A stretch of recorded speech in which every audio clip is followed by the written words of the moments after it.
니들 별일 없게 할 테니까 뭐하냐? 나와. 야, 이러지 말자. 야, 돌았나 이씨. 뭐라고 이 새끼야.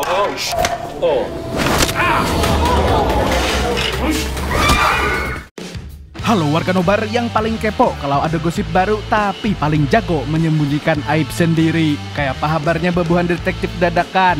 Kembali lagi bersama Mang Tobi, sang pengangguran profesional yang kali ini akan membawakan series terbaru tahun 2025 menceritakan tentang agen Intel yang menyamar jadi murid culun demi apa hayo? Demi kalian. So, tanpa berlama-lama lagi, siapkan mata, telinga, dan anu-anuan kalian semua. Mari kita nobar dan inilah Undercover High School.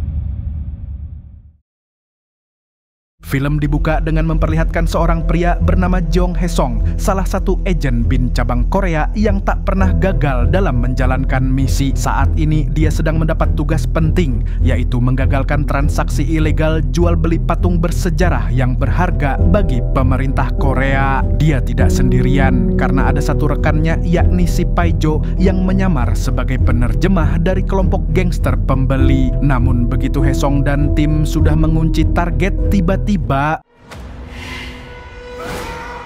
untungnya Hae-song bukan Intel ecek-ecek. Meskipun penyamarannya terbongkar, tapi dia bisa mengatasi semuanya dengan mudah.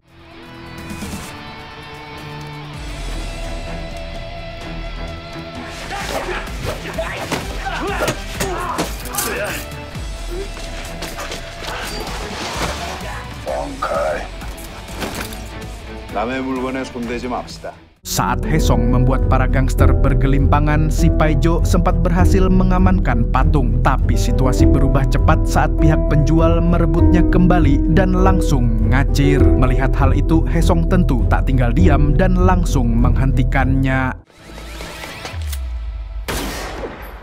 Tapi si pencuri berhasil kabur sehingga Hae-song pun nekat mengejar mobil target menggunakan motor ninja andalannya. Di tengah kejar-kejaran sengit itu, pemimpin unit mereka yang biasa dipanggil Pak Dono memberi peringatan agar Hae-song jangan gegabah. Tapi Hae-song justru mengabaikan perintahnya.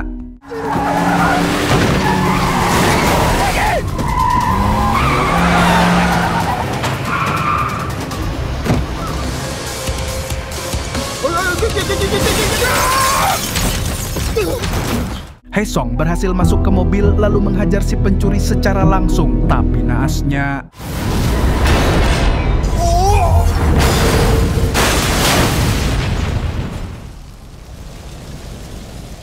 tim yang baru datang sontak panik melihat kobaran api melahap mobil. Namun tak disangka-sangka Hae-song muncul bersama pencuri dan berhasil mengamankan patung yang berharga tersebut. Hae-song lantas membawa patung itu ke kantor untuk diperiksa dan betapa terkejutnya mereka ketika melihat tangan patung itu buntung. Di bungkusnya ditemukan sebuah peluru yang ternyata berasal dari tembakan Hae-song tadi.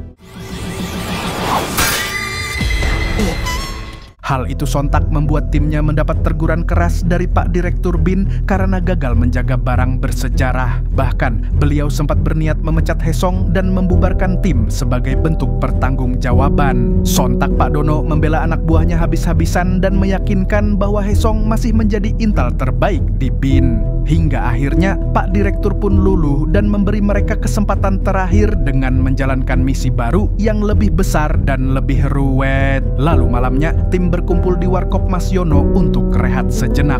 Disinilah Pak Dono membahas misi yang menjadi penentu nasib mereka, yaitu menyelidiki sekolah swasta elit bernama SMA Byongmun. Sekilas memang terlihat seperti sekolah biasa yang muridnya sibuk belajar dan berdrama, tapi ternyata sekolah itu dibangun oleh seorang pengkhianat negara bernama Byongmun.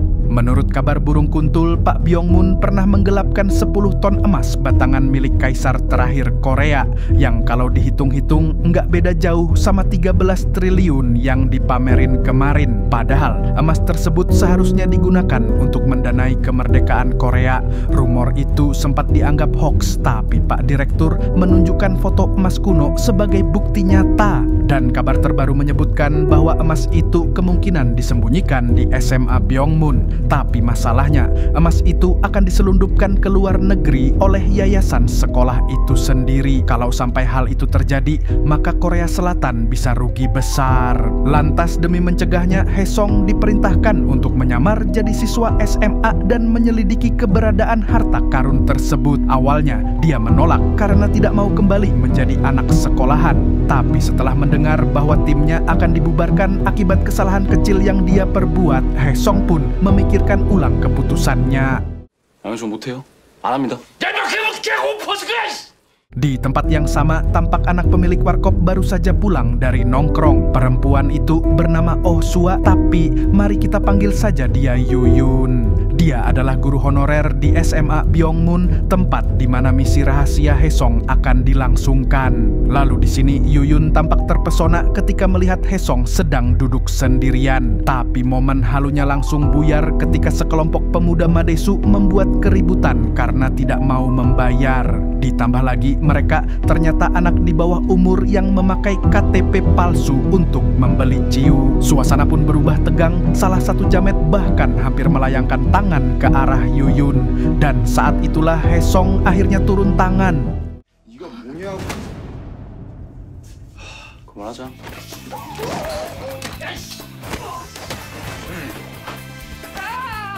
Dalam hitungan detik, Haesong berhasil melumpuhkan satu persatu jamet seolah sedang menepuk nyamuk. Aksi heroiknya itu pun membuat Yuyun tambah meleyot. Setelah itu, Haesong pun segera pulang. Namun di rumah yang sepi itu, dia kembali termenung karena teringat masa SMA-nya yang kelam, di mana dulu dia menjadi korban pembulian dan malah diabaikan oleh gurunya sendiri. Pengalaman pahit itulah yang membuatnya ragu menerima misi penyamaran kali ini. Tapi setelah dipikir matang-matang, akhirnya dia menelpon Pak Dono dan menyatakan siap menjalankan misi apapun risikonya. 저 이 작전 할게요. Keesokan harinya, Haesong langsung diberi briefing untuk penyamarannya. Paijo menjelaskan bahwa SMA Byongmun bukanlah sekolah biasa, melainkan sekolah swasta elit yang berisi anak-anak pejabat dan konglomerat. Oleh karena itu, Pak Dono berpesan agar Haesong berhati-hati dan tidak sembarangan bertindak. Semua kebutuhan penyamaran juga telah disiapkan, mulai dari identitas palsu sampai latihan bahasa kekinian seperti bejir, mewing, dan hidup Jokowi. Semua itu agar dia tidak ketahuan kalau aslinya generasi milenial.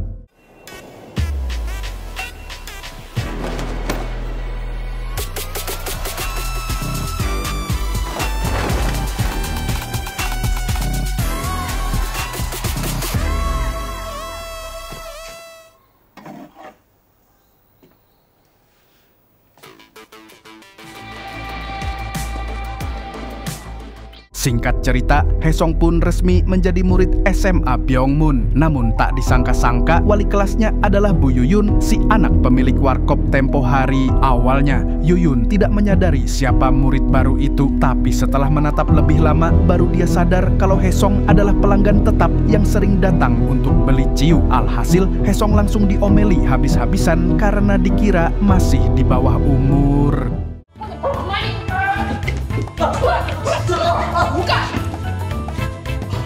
Usai perkara itu selesai, Haesong lalu ke kelas dan diminta memperkenalkan diri di depan murid-murid lain. Dia kemudian duduk sebangku dengan si Utuh, siswa yang kerap jadi sasaran bullying. Dan ternyata salah satu murid di kelas itu adalah Nurul, sepupu sekaligus anak dari Pak Dono. Dengan kata lain, atasan Haesong adalah pamannya sendiri. Namun, Nurul meminta Haesong berjanji agar tidak mengadu ke orang tuanya tentang keadaan pertemanannya di sekolah. Entah keadaan yang bagaimana, nanti kalian akan tahu sendiri.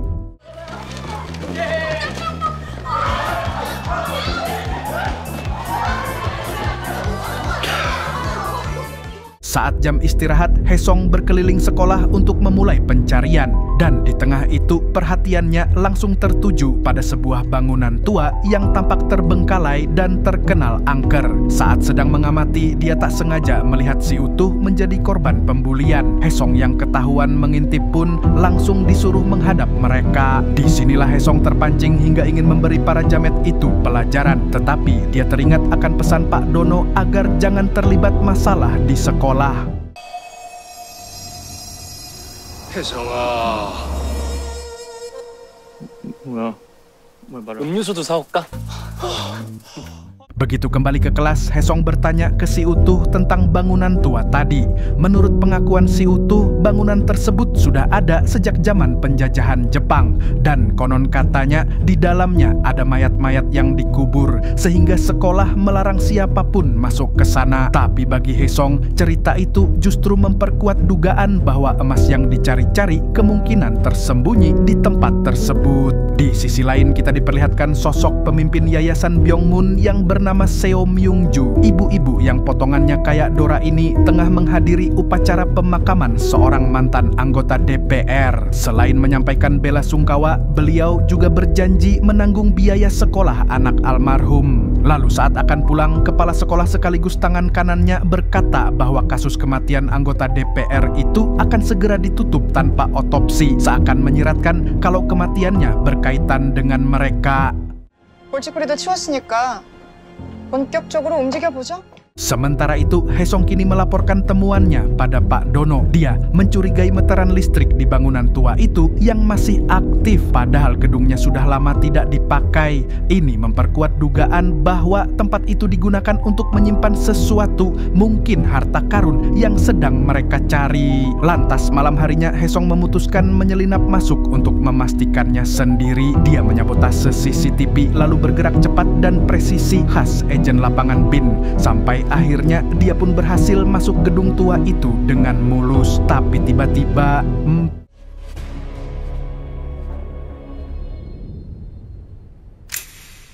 di tangga menuju ruang bawah tanah, tak disangka seseorang menodongkan pistol ke arahnya. Dan ternyata orang itu adalah Bu Yuyun yang sedang piket menjaga siswa belajar mandiri. Untungnya Hesong yang saat itu mengenakan masker dan topi berhasil kabur sebelum identitasnya terbongkar.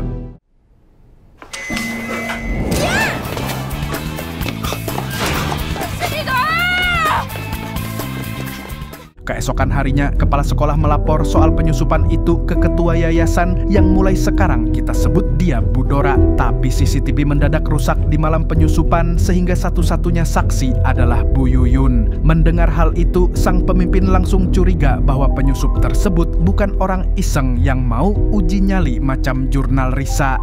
Dia juga yakin si penyusup akan kembali dan mereka tinggal menunggu waktu untuk menangkapnya. Sementara di kelas, suasana kembali ricuh karena Hesong dan si Utuh mendapat tekanan dari seorang jamet bernama Taeso alias Panjul. Dia adalah anggota OSIS yang mirisnya justru menjadi ketua geng pembuli dan suka bikin onar. 새끼 앞에 화이팅. Si Panjul ini merasa paling berkuasa di sekolah karena ayahnya merupakan anggota dewan sekaligus donatur besar di SMA Byongmun. Uang ratusan juta yang disumbangkan membuat Panjul bertingkah jadi anak Shibal Sekia dan kebal hukum. Bahkan Nurul sepupu Hesong sempat memperingatkan agar dia berhati-hati bila berurusan dengan Panjul. Sebab di sekolah elit itu uang berbicara lebih keras daripada nilai rapor. Saat jam istirahat, Hesong yang lagi main ML melihat kepala sekolah masuk ke bangunan tua tadi. Namun di tengah pengintaian, tiba-tiba dia ketahuan oleh satpam dan disuruh menghindari bangunan itu. Lalu karena curiga, dia pun segera menelepon Pak Dono untuk melapor. Tapi saat akan lanjut mengintai, Hesong malah mendengar suara mencurigakan dari tempat sampah.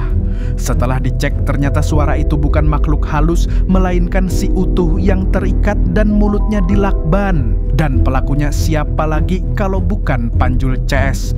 Namun si Utuh berkata bahwa dia tidak punya pilihan selain pasrah. Sebab dia hanya anak yatim piatu yang tinggal bersama neneknya dan bisa bersekolah di sana saja sudah sangat alhamdulillah.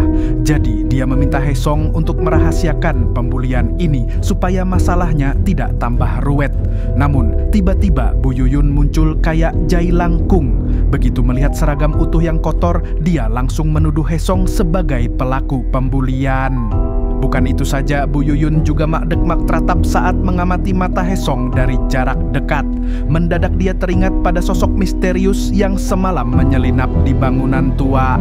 Untung refleks intelnya Hesong sangat ajib. Dia pun berhasil menghindar dan kabur sebelum Bu Yuyun menyadarinya. 잠깐 이리 와. 이 새끼가 돌았나? 씨. 얘 진짜 안 되겠네.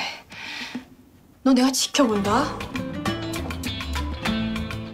Di sisi lain, di markas BIN, timnya Haesong yang bernama Siti menemukan sebuah berita di koran yang mana isinya menyatakan bahwa pemimpin Yayasan Byongmun sedang menggarap proyek besar bernama Kota Pendidikan dengan dana mencapai 800 juta won. Angka tersebut mencurigakan karena nilainya sama dengan emas batangan peninggalan pendiri yayasan.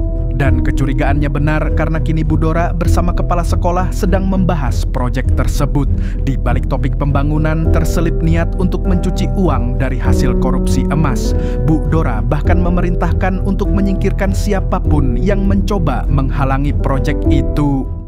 각별한 주의 부탁드립니다. 알겠습니다. Sementara itu, di kantin sekolah Haesong sedang makan nasi MBG bersama si Utuh. Di sela kunyahan, si Utuh menceritakan kisah horor tentang bangunan tua di belakang sekolah, di mana dulu bangunan itu digunakan sebagai studio balet. Tapi ada seorang siswi yang menjadi korban pembulian, lalu kakinya cedera parah akibat kecelakaan sampai akhirnya diamputasi. Karena malu dan putus asa, siswi itu pun lock out sebelum waktunya. Para pembuli yang menemukannya langsung menyembunyikan jasadnya di suatu tempat agar tidak dihukum.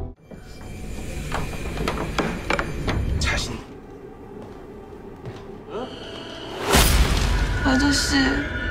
Sejak saat itu muncul rumor kalau arwahnya bergentayangan setiap tahun pada hari kematiannya. Si Utuh bahkan memperlihatkan rekaman video sebagai bukti. Namun saat melihatnya, Haesong justru gagal fokus pada sebuah pintu yang menggunakan kode keamanan. Belum sempat diceritakan kisah horor lainnya, Panjul datang bersama gengnya dan kembali mengerjai si Utuh. Awalnya Haesong masih bisa menahan diri, namun Panjul terus mencari gara-gara tanpa tahu siapa yang sedang dia hadapi. Karena kesalnya sudah sampai ubun-ubun, Haesong pun terpaksa melakukan hal ini. 야, 이러지 말자.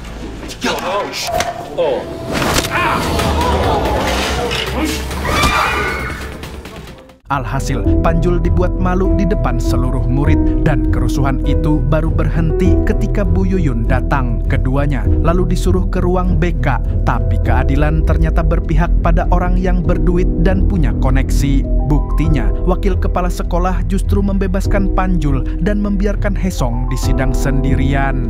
Bu Yuyun pun hanya bisa menghela napas sebab tahu tak akan bisa melawan para penguasa.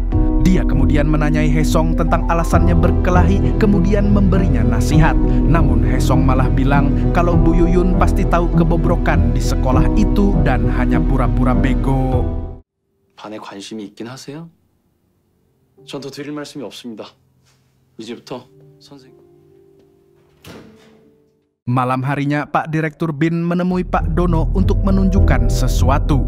Ternyata, video pergelutan antara Haesong dan Panjul viral di sosmed membuat penyamaran Haesong terancam terbongkar. Pak Direktur yang sudah geram lantas memanggil Haesong untuk menemuinya di tempat golf. Beliau lalu menegaskan kalau sampai kejadian seperti itu terulang, maka Haesong akan langsung dipecat. Tidak ada kompromi, tidak ada belas kasihan. 아버지 따라서 국정원 왔다며? 작전 중에 일 못해서 잘렸어요 이럴래? Di sini akhirnya kita tahu alasan Haesong ambis menjadi intel, yaitu karena ayahnya dulu juga seorang intel legendaris yang sempat berteman baik dengan Pak Dono dan Pak Direktur sebelum menghilang tanpa jejak dalam sebuah misi rahasia. Kemudian ketika mereka akan pulang, Pak Dono memberikan sebuah kunci khusus. Alat itu bisa membuka hampir semua pintu, termasuk yang memakai kunci canggih seperti di rekaman video milik si Utuh. Lalu malam itu juga Haesong kembali ke bangunan tua di sekolah. Tanpa dia sadari, si Utuh yang sedang bekerja jadi kurir Shopee Food melihat dan membuntutinya. Si Utuh mengira Haesong hendak melakukan uji nyali untuk membuktikan kisah horor yang dia ceritakan sebelumnya. Jadinya, dia pun ikut masuk ke gedung. Lalu saat mereka turun ke ruang bawah tanah, tiba-tiba terdengar suara mencurigakan dari studio balet. Setelah dicek, ternyata ada seseorang yang sedang membongkar lantai studio. Tapi begitu ketahuan, orang itu langsung melempar palu kemudian kabur. Refleks Haesong mengejar, tapi pelaku menghilang cepat seperti dedemit. Tidak mau kehilangan kesempatan, Haesong lantas beralih ke rencana semula, yaitu membuka ruangan misterius. Begitu pintu terbuka, matanya seketika terpaku dan kedutan.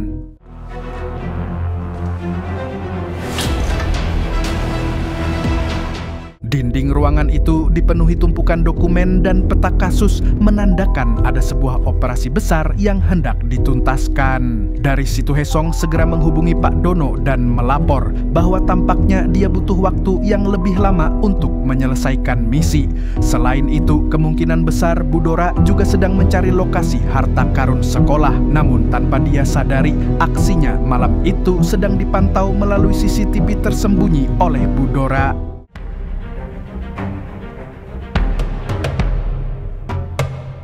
Tidak berhenti sampai di situ, kejutan lain juga didapatkan oleh si Utu, di mana dia menemukan sebuah kerangka manusia yang terkubur di bawah lantai studio balet.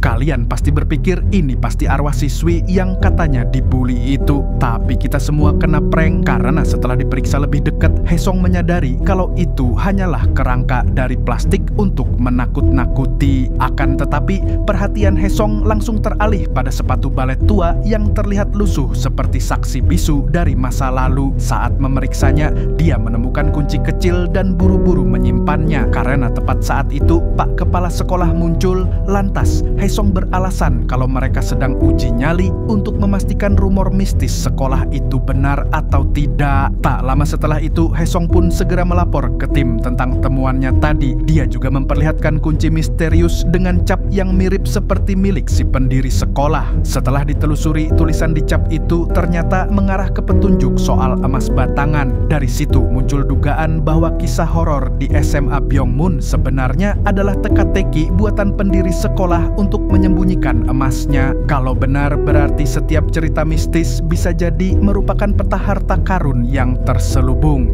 Masalahnya, SMA itu punya 4 kisah horor legendaris, jadi misi mereka belum selesai dan yang ini baru pemanasan. Sementara di tempat lain, kepala sekolah juga melaporkan temuan di gedung tua kepada pemimpin yayasan alias Bu Dora. Ternyata Bu Dora punya pemikiran yang sama tentang kisah horor di sekolah. Maka daripada menangkap Haesong, dia malah membiarkan sang intel untuk melanjutkan pencariannya.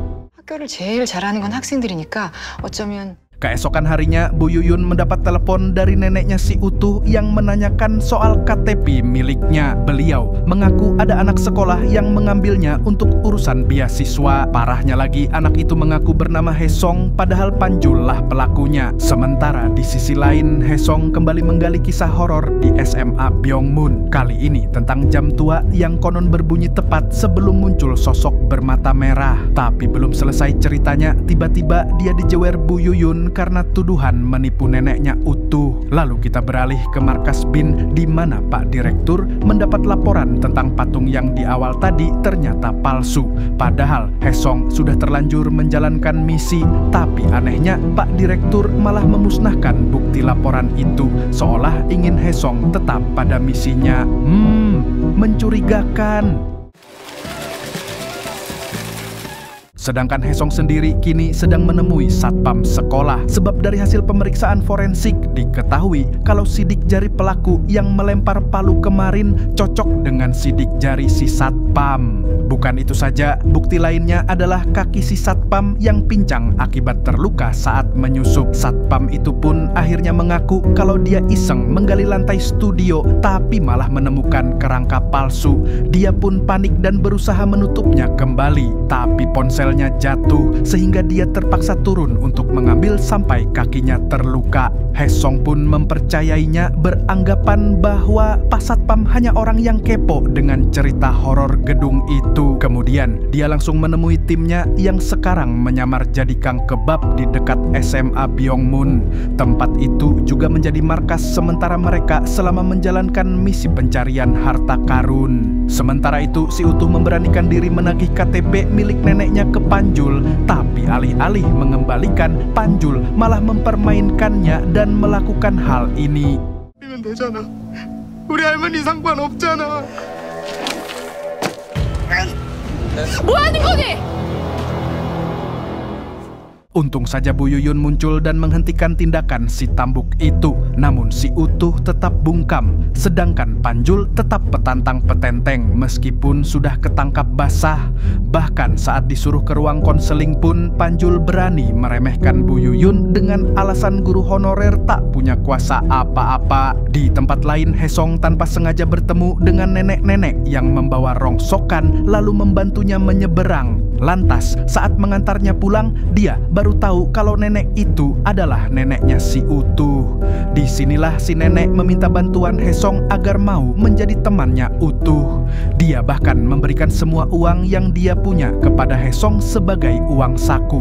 Tapi Hesong menganggapnya bukan uang biasa, melainkan sebuah janji untuk berjuang menegakkan keadilan. Setelah itu, Hesong mampir di Indo April untuk membeli pop mie. Ternyata Bu Yuyun juga ada di sana dan mereka pun berakhir duduk bersama. Di sini mereka membicarakan tentang pelaku perundungan yang sebenarnya adalah Panjul. Lantas Hesong memberikan selembar uang dari neneknya Utuh sebagai pengingat agar Bu Yuyun tidak pura-pura bego melulu. Tapi Bu Yuyun malah salfok dengan cara makannya Hesong yang mengingatkannya tentang seseorang di masa lalu.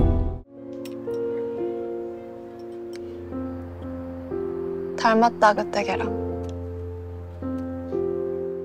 Di waktu yang bersamaan, dua polisi datang ke rumahnya si Utuh untuk menangkap neneknya. Hal itu karena sang nenek dituduh terlibat dalam kasus judol dengan bukti KTP. Si Utuh yang panik pun langsung menelepon Hesong. Lantas bersama Bu Yuyun, keduanya segera tancap gas ke kantor polisi.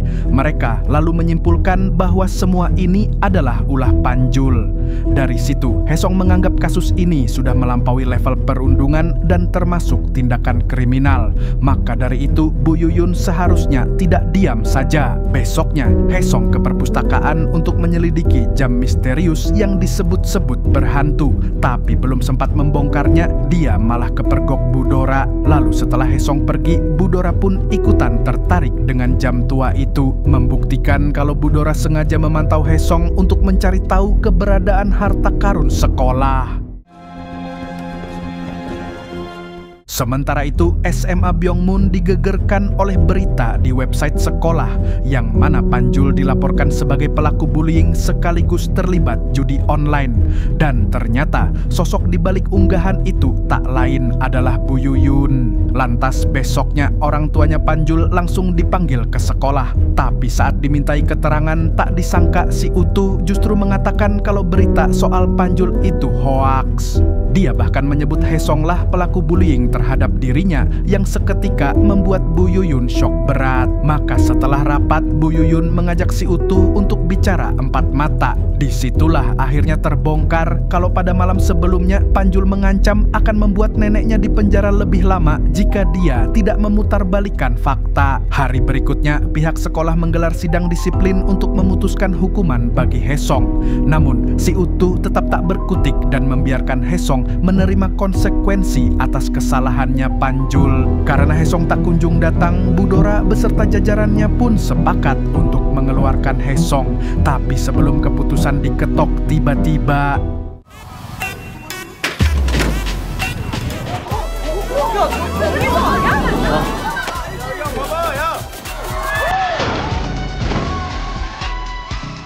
pintu ruang rapat terbuka lebar, lalu Hesong muncul membawa seseorang yang membuat Panjul ketar-ketir. Ternyata sebelum datang ke sidang, Hesong dan timnya sempat menggerebek markas judi online untuk menangkap bandarnya. Tapi tentu tak semudah itu karena Hesong harus mengeluarkan teknik brutalnya dulu.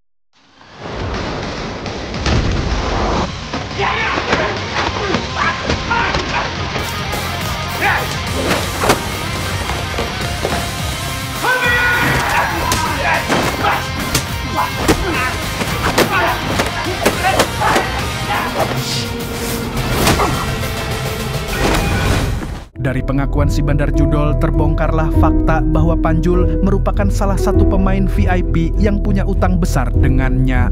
Lantas demi menutupinya, dia harus membawa KTP orang-orang untuk dijerumuskan ke judol, termasuk milik neneknya si Utuh. Akhirnya si Utuh memberanikan diri untuk bicara jujur. Dia mulai menjelaskan semua kebiadaban Panjul, tapi orang-orang di sana belum percaya sehingga Hesong langsung menunjukkan bukti rekaman CCTV yang menunjukkan Panjul sedang melakukan transaksi gelap. Merasa terpojok, Panjul seketika mengeluarkan sibal sekiaknya dan menyerang Hesong.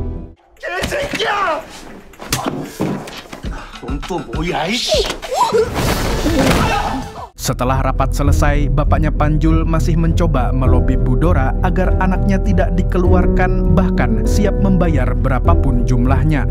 Tapi sang pemimpin menolaknya mentah-mentah. Lalu malam itu, Hesong dan si Utuh terlihat nongkrong di toko kebab yang jadi markas timnya. Di sana, si Utuh mulai bercerita tentang kisah horor kedua. Konon katanya, dulu pernah ada seorang siswi yang tega menghabisi temannya sendiri hanya karena ingin merebut posisi peringkat 1. Sejak saat itu, arwah si peringkat 1 gentayangan setiap pukul 12 malam menatap siapapun dengan mata merah menyala. Dari situlah muncul aturan aneh di SMA Byongmun, yaitu jangan pernah sendirian saat jam berdentang.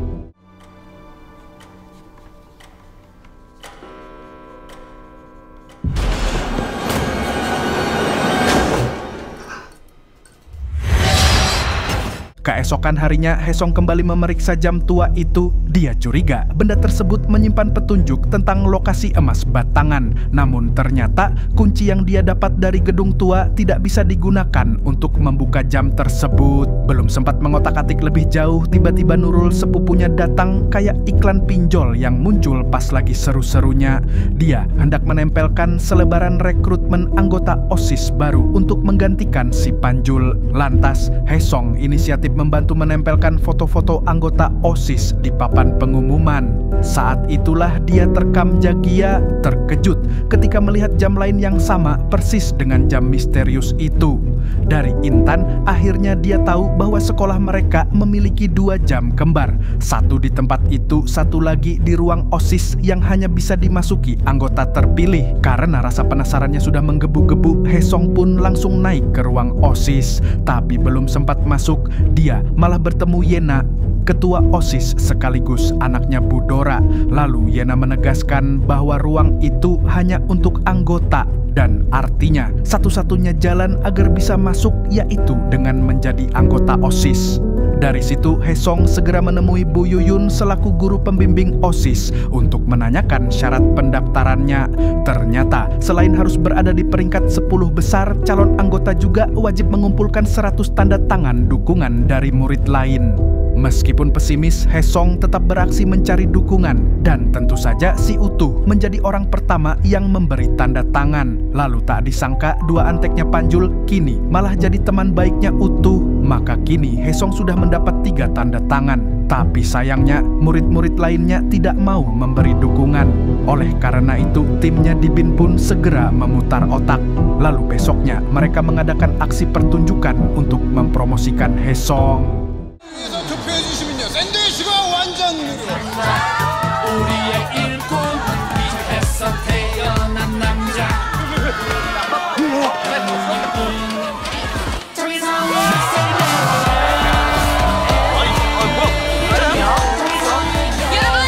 Berkat aksi konyol itu, Hesong pun berhasil mengumpulkan 100 tanda tangan dalam waktu singkat. Jadi sekarang Hesong tinggal mati-matian belajar supaya bisa masuk 10 besar di ujian tengah semester. Masalahnya, dia memang pintar kalau soal ngibul dan menyamar, tapi bungul dalam hal mata pelajaran. Sementara di tempat lain, Yena pulang ke rumah dan menerima wejangan dari Bu Dora. Beliau menekankan bahwa ranking 2 itu bukan prestasi, tapi kekalahan yang disamarkan. Kata-kata lembut tapi menusuk itu sontak membuat Yena semakin merasa tertekan. Sebab selama ini, dia hidup dengan tuntutan dan harus selalu memenuhi ekspektasi ibunya yang kayak psikopat itu.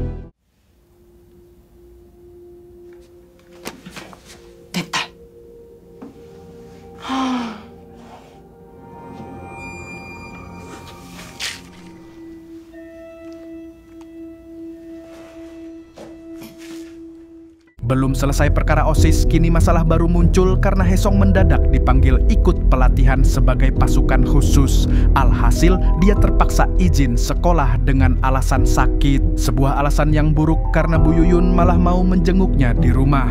Haesong pun membuat timnya kalang kabut karena rumah yang dipersiapkan untuk penyamaran belum tersentuh sama sekali. Namun, berkat akal bulusnya Pak Dono, mereka akhirnya bisa mengisi rumah sepetak itu dengan tepat waktu. Dan beruntungnya, Bu Yuyun tak curiga sama sekali.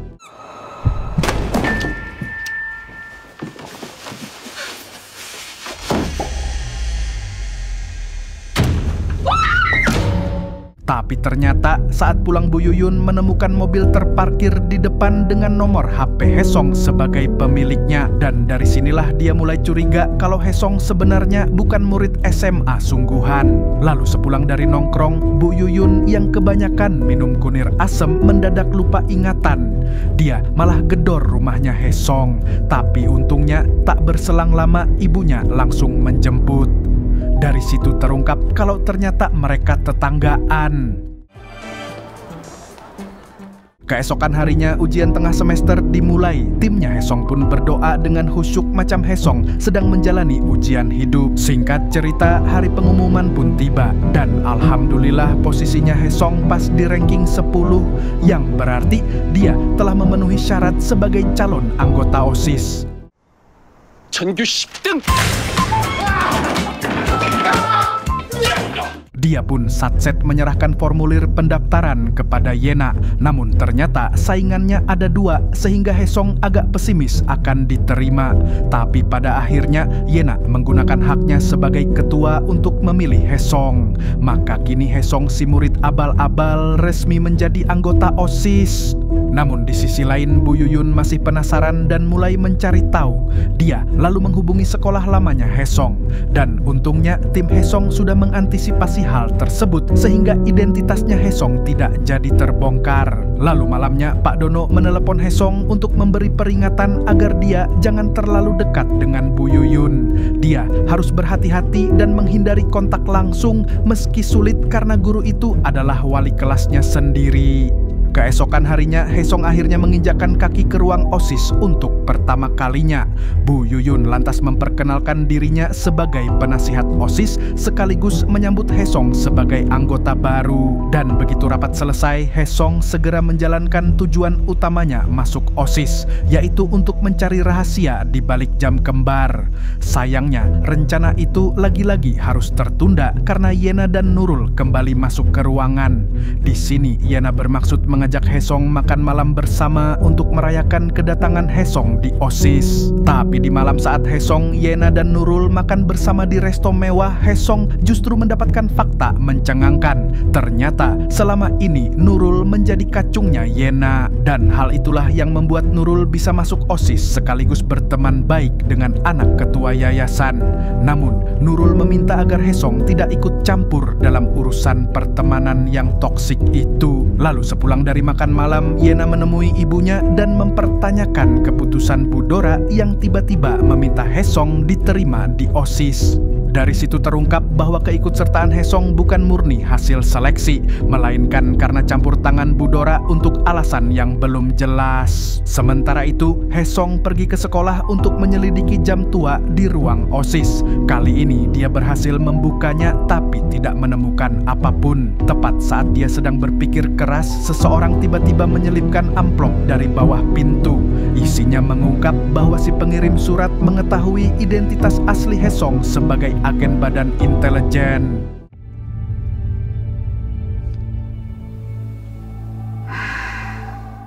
Kejadian itu pun langsung dilaporkan kepada Direktur BIN.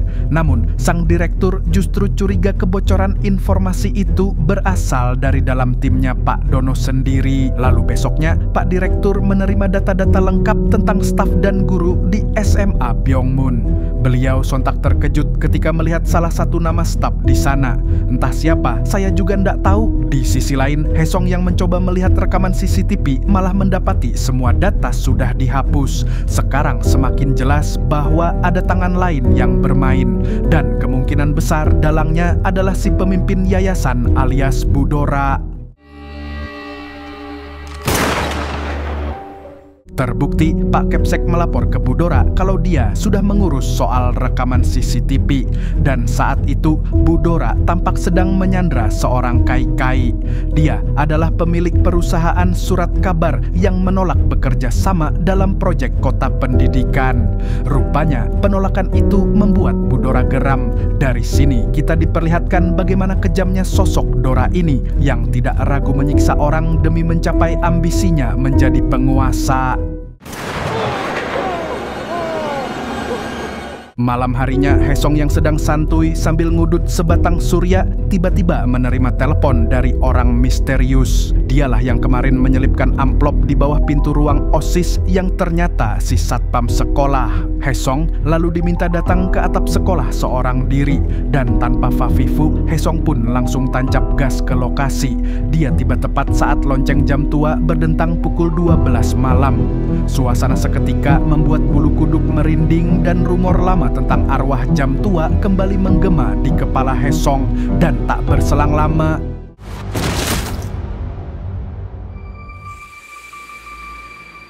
tak disangka si satpam jatuh dari rooftop sekolah. Namun Haesong diberi senam jantung lain ketika melihat buku catatan lusuh milik almarhum ayahnya dipegang oleh jasad satpam. Kita lalu dibawa ke kilas balik yang memperlihatkan detik-detik sebelum tragedi, di mana saat itu sang satpam ternyata berniat menyerahkan buku itu kepada Haesong. Tapi tiba-tiba seseorang datang dengan wajah tertutup dan berusaha merebut buku catatannya. Dia pun berusaha mempertahankannya sampai akhirnya satpam malang itu malah terjatuh.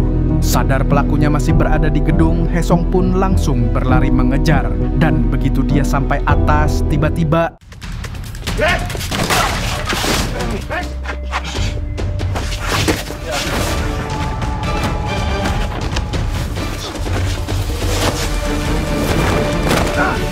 meski sempat berhasil melumpuhkan si sosok misterius, tapi suara dari arah tangga membuat Haesong lengah. Lantas hal itu dimanfaatkan oleh lawannya untuk kabur. Ternyata orang bertopeng itu adalah kepala sekolah yang menjalankan perintah Bu Dora untuk mengambil buku milik almarhum ayahnya Haesong.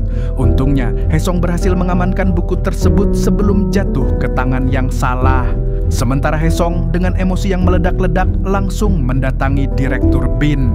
Dia menuntut penjelasan tentang ayahnya sekaligus bertanya bagaimana buku itu bisa berakhir di SMA Byongmun. Setelah tersudut, sang direktur akhirnya mengakui bahwa ayah Haesong dulunya adalah agen intel yang menjalankan misi sama, yaitu mencari emas batangan di SMA Byongmun sebelum akhirnya menghilang tanpa jejak 20 tahun yang lalu. Pengakuan itu sontak membuat darah Haesong mendidih. Dia pun nyaris memukul atasannya sendiri kalau saja Pak Dono tidak datang menahannya. Lalu dengan rasa kecewa yang membuncah, Haesong membuat keputusan untuk rehat sejenak dari misi.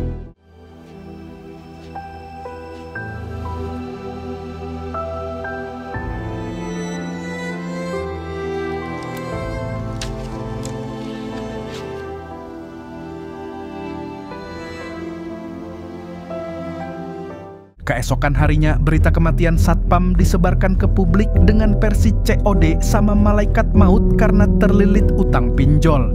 Yayasan pun tampil seolah malaikat dengan janji akan menanggung keluarga korban. Sementara itu, Haesong yang serius dengan ucapannya kini bolos sekolah. Seharian dia merenungkan keputusan yang dia buat saat sedang emosi. Lalu setelah menenangkan diri dengan teh hangat dan sedikit istirahat, Haesong pun kembali ke markas. Disinilah dia menyatakan siap melanjutkan misi kembali.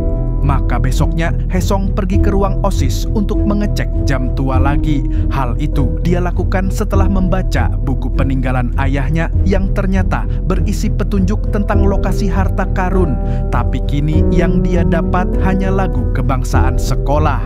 Dan menurut buku catatan, lagu itu menyimpan kode tersembunyi yang berhubungan dengan sebuah piano tua yang katanya juga berhantu.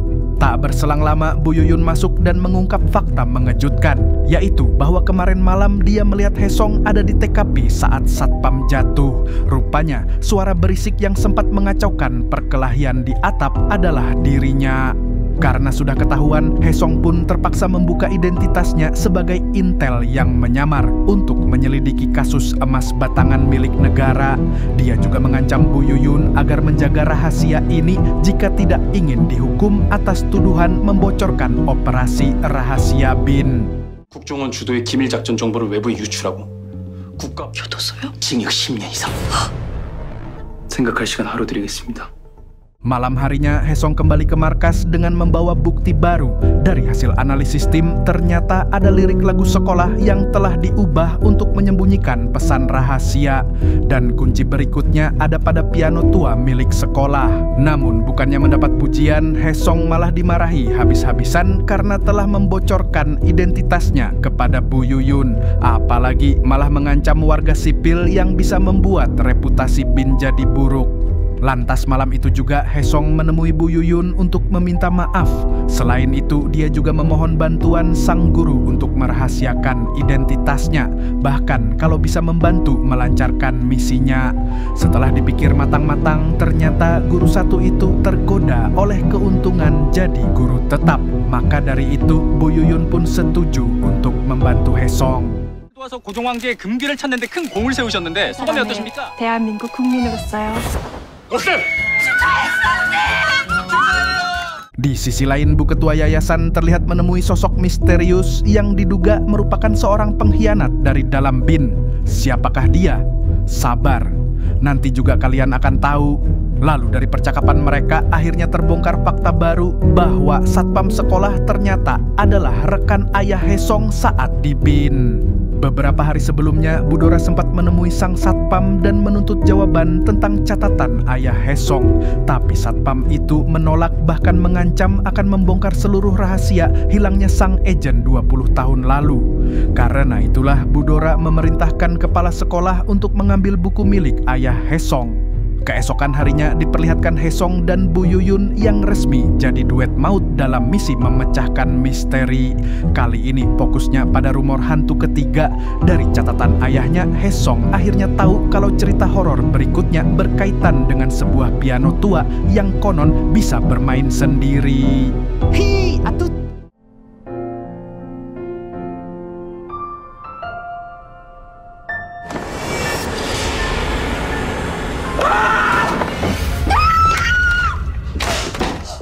Namun, saat menelusuri piano itu, Haesong merasa ada yang janggal. Sebab bentuk dan ukirannya sama sekali tidak cocok dengan deskripsi di catatan ayahnya. Saat itulah Bu Yuyun tersadar mungkin piano tua yang dimaksud berada di ruangan ketua yayasan. Tapi masalahnya, ruang itu merupakan tempat paling terlarang di seluruh sekolah. Pintunya bahkan dilengkapi kode keamanan super ketat dan hanya dibuka saat acara-acara tertentu. Dan acara yang terdekat adalah perayaan hari ulang tahun sekolah. Tapi sayangnya Haesong tidak bisa ikut dalam acara resmi tersebut. Dia tidak memenuhi kriteria sebagai tamu setelah mendapat banyak pengurangan poin akibat membolos tempo hari. Maka satu-satunya cara untuk masuk adalah dengan menjadi model sekolah. 아 이건 아니지. 내가 나이가 몇 개인데 이걸 애들이랑 쪽팔리게. 나 절대 안 해. 나 안 해. 안 해.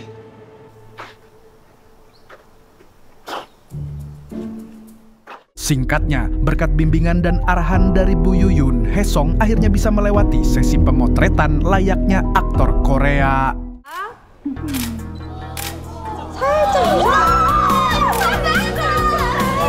저희 한번 넥타이랑 한번 야성미 있게 단추까지 한번. 오케이. Lalu malamnya mereka berdua ngobrol di warkop milik ibunya, Bu Yuyun. Namun ada momen tak terduga saat Bu Yuyun akan mengantar Haesong pulang, yaitu ketika Bu Yuyun dipanggil dengan nama lain yang membuat Haesong teringat dengan cinta monyetnya saat masih SD dulu. Dan ternyata Bu Yuyunlah orangnya.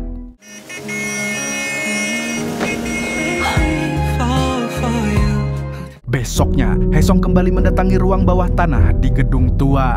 Setelah membaca buku ayahnya, Hesong kini tahu kalau ruangan itu bukan milik Budora, melainkan base camp ayahnya untuk melakukan penyelidikan tentang harta karun sekolah.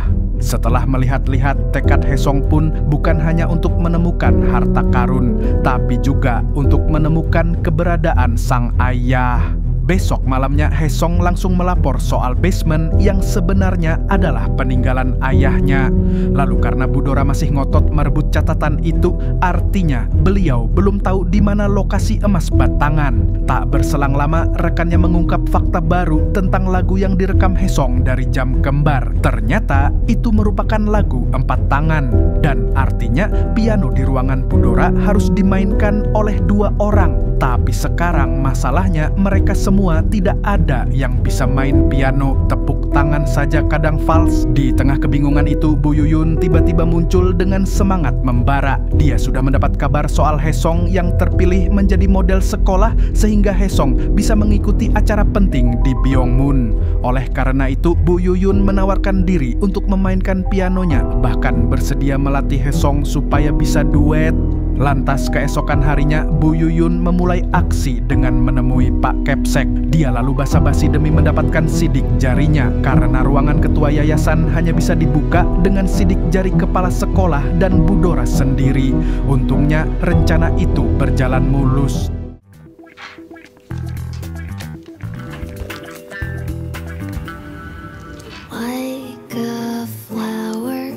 Lalu atas keberhasilan pertamanya dalam membantu misi Intel, Bu Yuyun pun diundang ke markas BIN.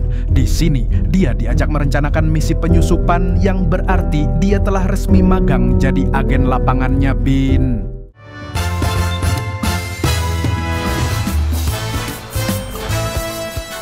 Singkat cerita, hari eksekusi pun tiba. Paijo menyamar jadi pelayan di acara HUT SMA Byongmun, lalu Pak Dono dan Siti memantau CCTV dari mobil. Sementara Hesong bersama Bu Yuyun menjadi tim eksekusi utama. Kini aula sekolah penuh tamu penting seperti pengusaha, perintis, pewaris, hingga pejabat korup. Ketika Budora minum teh di ruang khusus bersama tamu VIP, seluruh gedung dibuat mati lampu. Lalu Hesong dan Bu Yuyun memanfaatkan itu untuk mulai bergerak menuju ruang terlarang. Namun tentu saja perjalanannya tak semulus itu, sebab tepat sebelum mereka masuk, 이걸 찍어 넣으라고요? 명예 현장 요원이라면 그럼 해야지.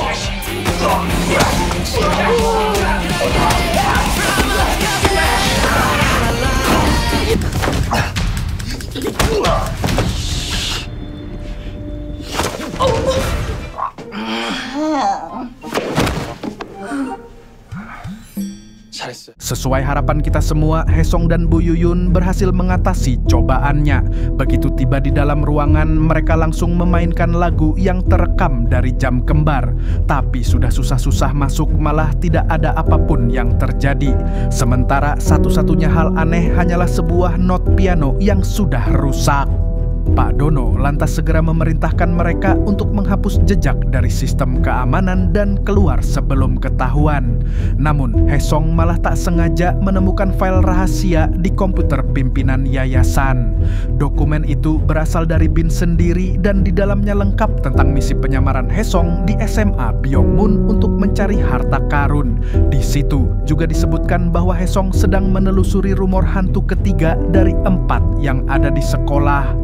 Dalam perjalanan pulang bersama timnya, suasana mobil terasa janggal. Hesong yang tadi penuh semangat kini berubah jadi dingin seperti kulkas 3 pintu. Sesampainya di rumah, dia langsung menulis daftar nama orang yang patut dicurigai. Dari hasil analisisnya, tersisa 2 nama yang membuatnya paling bimbang, yakni Direktur BIN dan Pak Dono yang tak lain adalah ketua tim sekaligus pamannya sendiri. Lalu kita kembali ke sekolah di mana para staf sedang membereskan aula setelah dipakai pesta. Hingga tiba-tiba Bu Yuyun melihat wakil ketua OSIS yang bernama Adit sedang marah-marah ke petugas kebersihan. Dan masalahnya hanya karena sepatu mahalnya terkena sambal. Tapi Bu Yuyun yang sempat menegur justru disuruh rekannya untuk menyudahi. Jelas alasannya karena Adit anak pejabat sekaligus donatur utama SMA Byongmun. Begitu rombongan Adit pergi, petugas kebersihan menemukan sebuah kartu hitam yang jatuh dari saku jamet tersebut. Belum jelas itu kartu akses, kartu kredit, atau kartu member time zone. Yang pasti, kartu itu terlihat penting, dan Bu Yuyun pun berniat mengembalikannya ke Adit esok hari. 이게 뭐야? Keesokan harinya, Bu Yuyun kembali menelaah lagu sekolah Byungmoon. Saat menelusuri not yang rusak di piano tempo hari, dia pun menemukan kejanggalan. Jika setiap not disesuaikan dengan lirik lagu, muncul rangkaian suku kata misterius yang membentuk kalimat pinjam dulu 100. 굿을 품은 자, 붉은 해 향하며 황금 빛나리. Tanpa pikir panjang, Bu Yuyun langsung menghubungi Haesong untuk melapor. Namun di sisi lain, Haesong masih mumet karena dikuasai kecurigaan pada pengkhianat di dalam tim Intel. Dan panggilan itu pun dia abaikan begitu saja. Menyadari ada yang ganjar, Bu Yuyun pun menemuinya secara langsung. Haesong lalu menjelaskan bahwa kemungkinan besar Bu Dora lah yang sejak awal mengendalikan badan intelijen. Sementara Haesong hanyalah pion dalam permainan besar itu. Tapi masalahnya, dia belum tahu siapa sosok yang menjadi tangan kanan Bu Dora di dalam BIN. Mendengar itu, Bu Yuyun pun berjanji akan membantu Haesong mencari tahu siapa pengkhianat sesungguhnya. Dia juga menyarankan untuk memasang alat penyadap agar bisa memantau setiap langkah sang ketua yayasan. Lalu di tengah perjalanan pulang, akhirnya Haesong memberitahu Bu Yuyun kalau dialah cinta monyetnya saat masih bocil dulu. 그리고 이름을 왜 바꿨어? 난 봉자가 더 좋았는데. 네가 지금 정시연이라는 거야?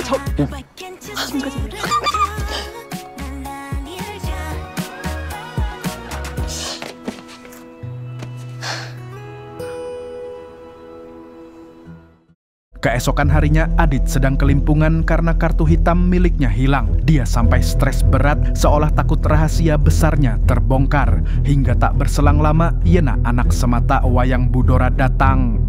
Disitulah Adit memberitahu kalau selama ini Yena bisa jadi murid unggulan dan selalu juara 1 bukan karena dia pintar, melainkan karena campur tangan Bu Dora. Hal itu sontak membuat Yena marah sebab merasa ditipu oleh ibunya sendiri. Ternyata yang ini buah jatuh jauh dari pohonnya, alias dua orang anak ibu ini berbeda kepribadian. Sementara itu, Bu Yuyun yang kepo akut kini mencoba membuka sebuah link yang tertera di kartu hitam milik Adit. Ternyata link itu mengarah ke soal-soal Olimpiade Matematika yang padahal belum dimulai, lengkap dengan daftar nilai dan peringkat siswa. Artinya, nilai di sekolah sudah diatur bahkan sebelum ujian berlangsung. Tanpa dia sadari, aksinya itu diam-diam disaksikan seseorang dari kejauhan. Orang misterius itu pun melapor ke Bu Dora yang kemudian langsung menemui Bu Yuyun secara pribadi. Dengan senyum setipis silet, Bu Dora memperingatkan Bu Yuyun agar tidak terlalu ikut campur urusan orang lain karena hal itu bisa merugikan dirinya sendiri. 어기고 분위기를 흐리고 내 말 새겨들어요. 우리 학교에 오래 남아있고 싶으면.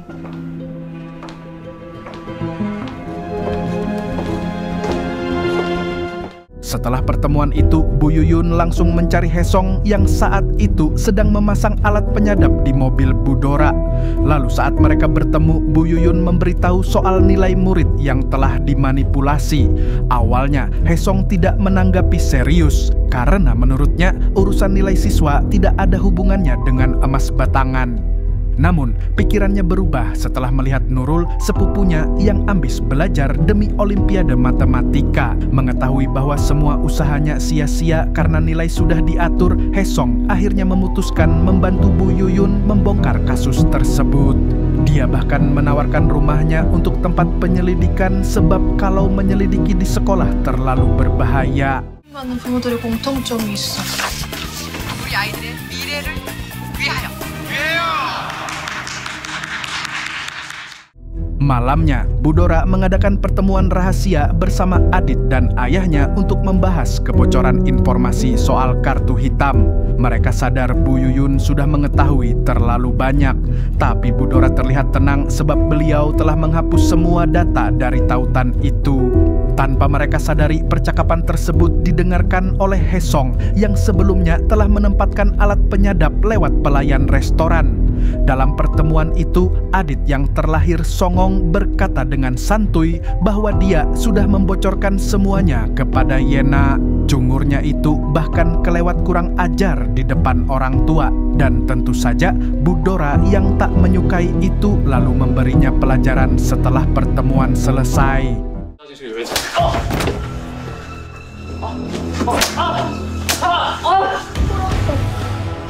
진짜 얘한테 말할 생각은 없었어요. 말씀드리기 뭐 한 거는 말씀드리지 마세요. 닦고 나와.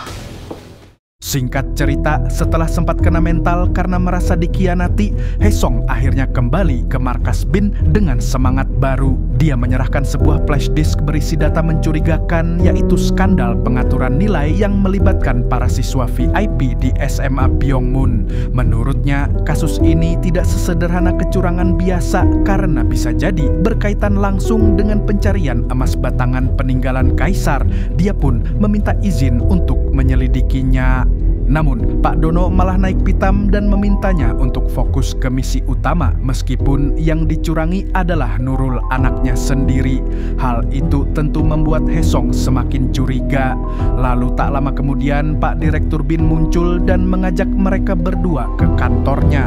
Di sini beliau pun tahu soal manipulasi nilai dan berkata akan memikirkan penanganannya sebab bisa jadi berkaitan dengan harta karun. 그리고 석훈호는 작전 상황 정리해서 1시간 돼. Tak lama setelah itu, Budora di ruangannya sedang menerima telepon misterius. Orang di balik layar mengatakan bahwa Hesong sudah tahu tentang skandal nilai. Sampai di sini belum diketahui siapa yang mengadu, tapi bisa dipastikan ada yang sedang main dua kaki.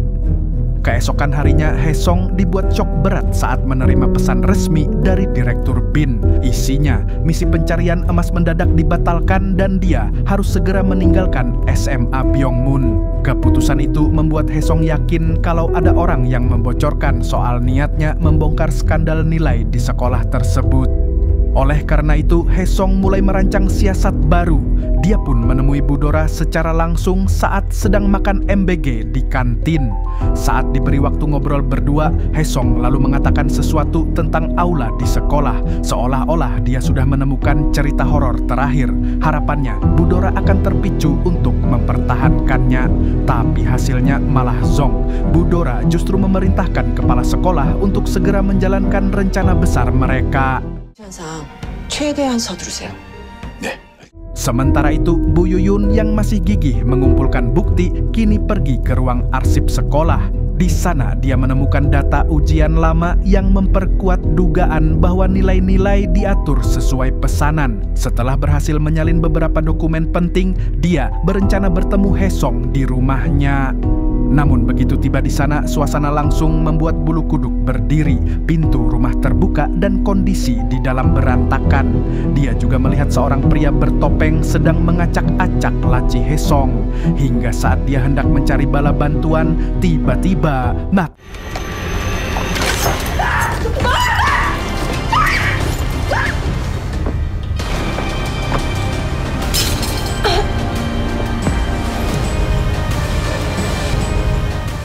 tak lama, Hesong pulang dan langsung membeku melihat Bu Yuyun tergeletak dengan luka tusukan di perutnya.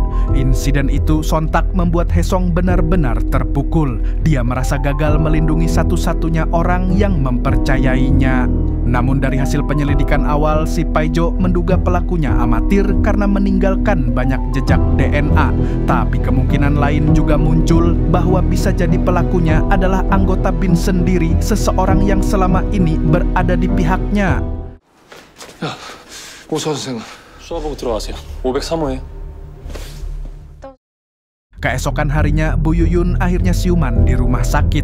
Dengan kondisi lemah, dia memberitahu nama orang yang paling dia curigai, yaitu Joko, guru matematika yang biasa mengawasi semua kompetisi di sekolah. Tak lama setelah itu, Paijo mengabari soal hasil forensik dan DNA yang ditemukan di TKP cocok dengan milik Joko. Dari situ, Haesong langsung memeriksa ulang rumahnya. Di sanalah dia baru sadar kalau buku catatan ayahnya yang diambil. Jadi sekarang jelas untuk siapa guru itu bekerja. Lalu kita diperlihatkan Joko yang memberikan buku tersebut ke Bu Dora. Dia melakukannya demi mendapat perlindungan karena korupsi nilai yang menggunakan campur tangannya kini telah diketahui Bu Yuyun. Dari sini kita tahu kalau orang misterius yang memantau Bu Yuyun adalah si Joko. Namun, meski berhasil mendapatkan buku itu, Bu Dora tetap tidak puas. Di dalam catatan tersebut ada 4 kisah, tapi yang keempat masih kosong. Berarti hanya Haesong yang tahu isinya. Lantas karena rencana ini tak ada hasilnya, Joko pun berakhir dijatuhi hukuman. 유준호 선생님은 대체자 구하시고 Sayangnya, rencana itu bocor sebab Siti dan Panjul yang ditugaskan untuk membuntuti Joko kini melihat Pak Kepala Sekolah membawa Joko pergi. Mereka pun mengikuti mobil itu sampai ke sebuah tempat penggeprekan mobil-mobil bekas. Duo ini lantas bertekad untuk melindungi Joko, tapi yang terjadi malah di luar Nurul.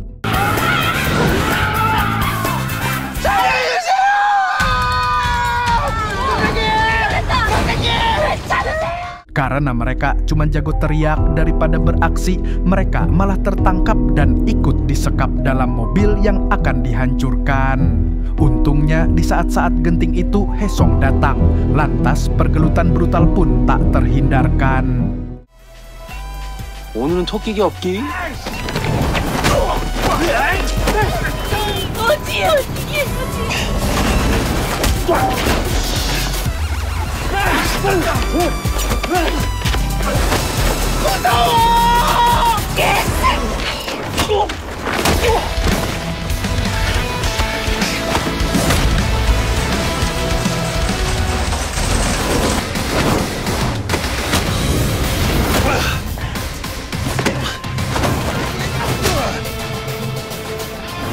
Dia melawan kepala sekolahnya sendiri secara habis-habisan hingga akhirnya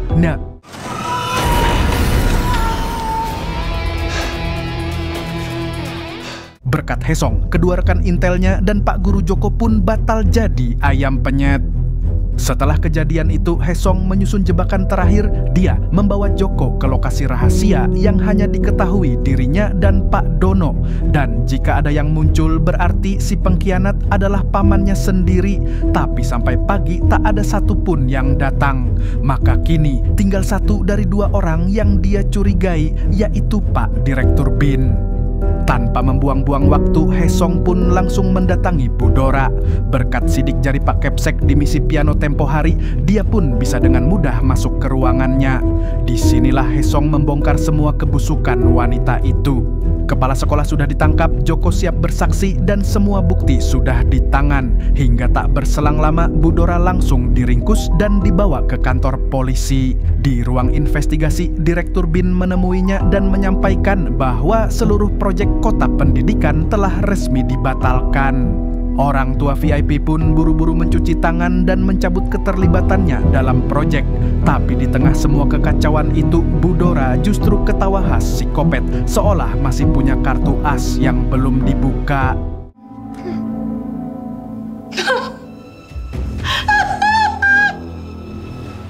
다 이런 미친년이.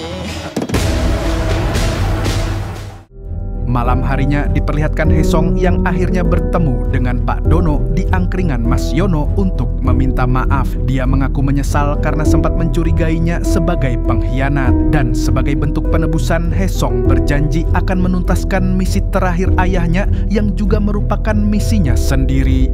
Sebagai langkah berikutnya, dia pun kembali menelusuri kisah horor keempat dengan berbekal petunjuk yang sempat dipecahkan oleh Bu Yuyun, yaitu soal manik-manik merah. Dari catatan kuno, benda itu disebut sebagai simbol yang mengarah langsung pada pendiri Yayasan Byongmun. Tapi sebelum sempat menyelam lebih dalam, masalah baru datang karena SMA Byongmun kedatangan para komisaris sekolah. Dan yang lebih mengejutkan lagi,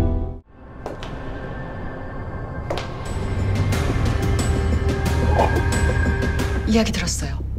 죽을 뻔하셨다고? Budora beserta kepala sekolah tiba-tiba muncul lagi dengan Watados alias wajah tanpa dosa. Di situ terlihat jelas kekuasaan wanita psikopat itu ternyata jauh lebih besar dari yang Haesong bayangkan. Lalu tanpa basa-basi, Budora langsung mengeluarkan Haesong dari sekolah setelah dirinya sendiri sudah mengetahui petunjuk kisah horor keempat. Bagaimana bisa? Ya berkat buku catatan ayahnya Haesong. 뭐 더 해줄 말 있어요? 내가 모르는 패라든가 뭐 아무거나. 다신 보지 맙시다. Namun Haesong tak langsung mundur, dia lantas mengumpulkan tim dan mengajak mereka untuk mencari jalan lain. Tapi baru saja semangat tim berkobar, datang kabar buruk lain. Tiba-tiba markas tim Haesong di kantor BIN digerebek oleh agen lain. Ternyata seorang agen korup diam-diam meletakkan uang segepok di sana. Hal itu pun menjadi bukti kuat untuk membubarkan unit mereka dengan tuduhan penyuapan. Tak lama Budora menelepon dan memberi peringatan halus agar Haesong berhenti ikut campur. Bahkan dia terang-terangan mengancam akan menyakiti Bu Yuyun jika Haesong masih berani melanjutkan penyelidikan. 현명한 원숭이가 되세요. 이만하면 알아들었길 바랄게요. Dan ternyata dugaan Haesong soal Pak Direktur BIN benar. Beliaulah si pengkhianat badan intelijen yang bekerja sama dengan Budora. Namun semua dilakukan Budora dengan cara yang tak lepas dari ancaman dan penyiksaan. 끄덕이지 말고 대답. 옳지, 옳지. Namun dasar si kepala batu, Haesong justru semakin yakin harus menuntaskan semuanya. Setelah diusir dari kantor sendiri, dia dan timnya memilih bergerak secara independen. Dari situ Haesong menjadikan rumahnya sebagai markas darurat. Dari petunjuk berupa buku OSIS buatan ayahnya, Haesong menemukan hal menarik. Ternyata kisah horor keempat di buku catatan ayahnya sengaja dikosongkan. Itu bukan karena belum selesai, tapi karena memang tidak ada. Ayah Haesong sengaja membuatnya untuk mengelabui orang-orang rakus termasuk Budora. Jadi sekarang mereka tinggal memecahkan clue dari kisah horor ketiga. Sementara di sisi lain, Budora masih membabi buta mengejar harta itu. Dia menyuruh kepala sekolah menggeledah aula yang sempat disinggung Haesong. Namun mereka tak menemukan apapun. Kini dia akhirnya sadar kalau sudah ditipu Haesong. 아, 그 와중에 나한테 거짓말을 알리셨다? Di saat bersamaan, Haesong berfokus pada kalimat misterius dari pendiri yayasan. Setelah ditelaah, dia menyimpulkan orang bermanik-manik melambangkan pendiri yayasan sendiri. Dan satu-satunya benda yang merepresentasikannya adalah patung pendiri di aula utama. Sementara menghadap matahari merah merujuk pada melayani Jepang, yang berarti patung itu harus diputar ke arah timur. Letak Jepang berada dari Korea Selatan. Jika teori itu benar, maka emasnya disembunyikan di bawah patung tersebut. Untuk membuktikannya, malam itu juga Haesong langsung ke sekolah dengan menyamar sebagai kurir Shopee Food. Bu Yuyun yang sadar kalau itu Haesong pun lantas mengikuti pergerakannya. Saat mereka sampai di patung, Bu Yuyun pun mencoba mengotak-atik hingga tiba-tiba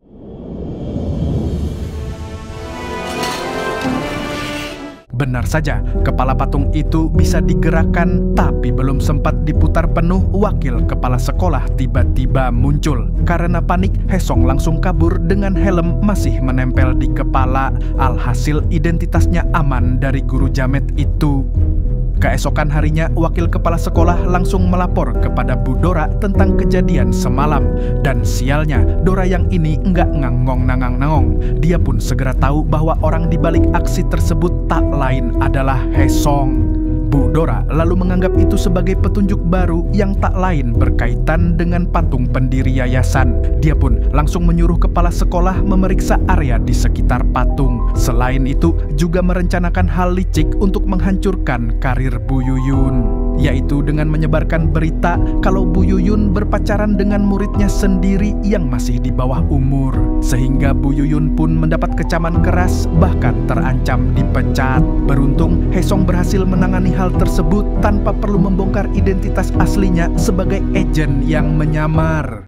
밖에서 미성년자를 만난 게 아니란 거야. 올해 나이 31살. 어쨌든 조 교수 미안하고.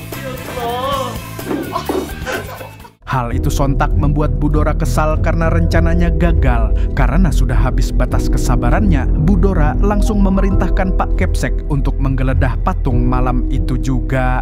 Usai perkara itu selesai, Haesong dan tim yang sedang makan seblak di warkop ibunya Bu Yuyun merencanakan aksi secara blak-blakan ke SMA Byongmun. Tapi masalahnya mereka kekurangan pasukan. Saat itulah ibunya Bu Yuyun mengungkap identitas aslinya yang selama ini ia sembunyikan.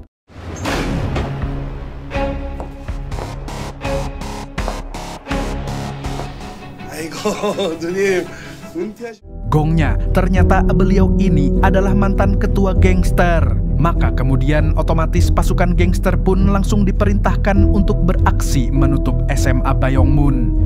Tak berselang lama, Budora datang ke lokasi bersama kacungnya. Siapa lagi kalau bukan Pak Kepsek. Adu bacot sempat terjadi sebelum Budora memilih mundur selagi menunggu pasukan bantuan. Sementara Haesong memanfaatkan momen itu untuk masuk ke ruang rahasia di bawah patung pendiri yayasan. Namun, dia tak menemukan apapun selain barang-barang berdebu dan usang. Emas batangan yang selama ini dicari pun tak ada wujudnya blas. Akan tetapi saat dia melangkah lebih dalam, tiba-tiba langkahnya terhenti. Sebab di sana, tepat di hadapannya terbujur sebuah kerangka dengan jam tangan yang sangat tak asing baginya, yaitu milik sang ayah yang merupakan pemberian darinya saat masih bocil dulu. Dari situ semua misteri terjawab. Selama puluhan tahun ayahnya menghilang karena terjebak di ruang bawah tanah itu sendirian. Tapi bagaimana bisa? Siapa yang mengurungnya?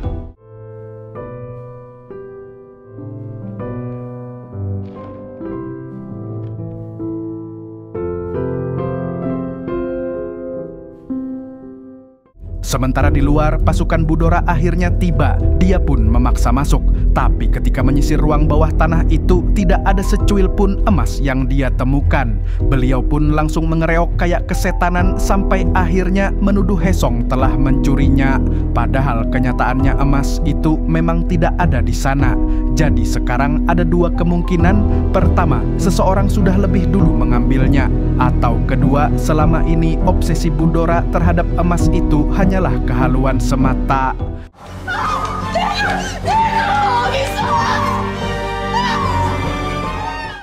Di sisi lain, Haesong sendiri sudah di rumah, tapi dia justru menemukan sesuatu yang bikin darahnya mendidih. Sebutir peluru terselip di baju milik almarhum ayahnya menandakan bahwa kematian sang ayah bukan karena kecelakaan tapi pembunuhan yang disengaja. Tanpa pikir panjang, Haesong langsung meminta bantuan Pak Dono untuk menelusuri asal peluru itu. Setelah dilakukan analisis diam-diam, biar tidak terendus Pak Direktur, hasilnya pun keluar. Dan ternyata peluru itu adalah milik seorang agen senior BIN yang dulunya satu tim dengan ayahnya. Dan siapa lagi kalau bukan 김 국장의 용의자다. Sontak, berita itu membuat sang direktur kalang kabut. Dia tahu cepat atau lambat Haesong akan datang untuk balas dendam. Maka sebelum itu terjadi, beliau mengambil langkah licik, yaitu dengan menonaktifkan Haesong dari BIN menggunakan alasan yang dibuat-buat. Namun, langkah itu justru memancing Haesong untuk bertindak nekat. Dia pun bersiap mendatangi sang direktur membawa pistolnya sendiri. Tapi saat akan berangkat, dia bertemu Bu Yuyun di depan rumah. Disinilah dia menyampaikan sesuatu yang membuat Bu Yuyun berpikiran kalau itu adalah kata-kata terakhirnya Haesong. 고마웠어. Bu Yuyun pun langsung menyampaikan kekhawatirannya pada Pak Dono yang seketika langsung panik. Karena kalau sudah menyangkut dendam pribadi, Haesong bisa saja bertindak brutal. Singkat cerita, Haesong berhasil melacak lokasi sang direktur di sebuah hotel. Dia lalu menyamar jadi staf yang datang untuk mengantar berkas. Begitu tahu nomor kamarnya, Haesong pun segera tancap gas. Dan inilah yang terjadi berikutnya.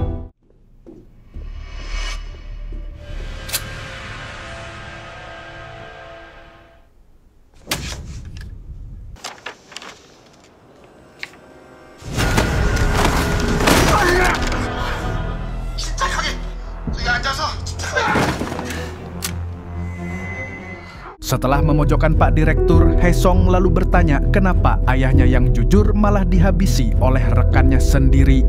Tapi sayangnya sebelum jawaban keluar, asisten Pak Direktur keburu datang membawa pasukan. Alhasil Haesong pun terkepung dan berakhir ditangkap di tempat. Beruntung Bu Yuyun dan Pak Dono CS muncul tepat waktu. Dengan bekal bismillah, mereka lalu bekerja sama untuk menggempur anak buah sang direktur.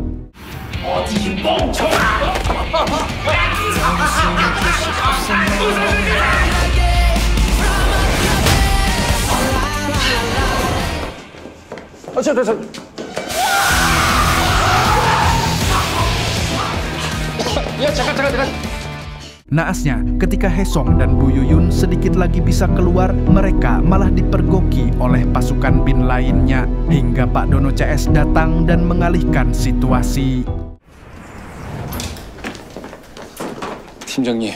그동안 선배한테 신세진 거. 왜 어서 가! 빨리 가!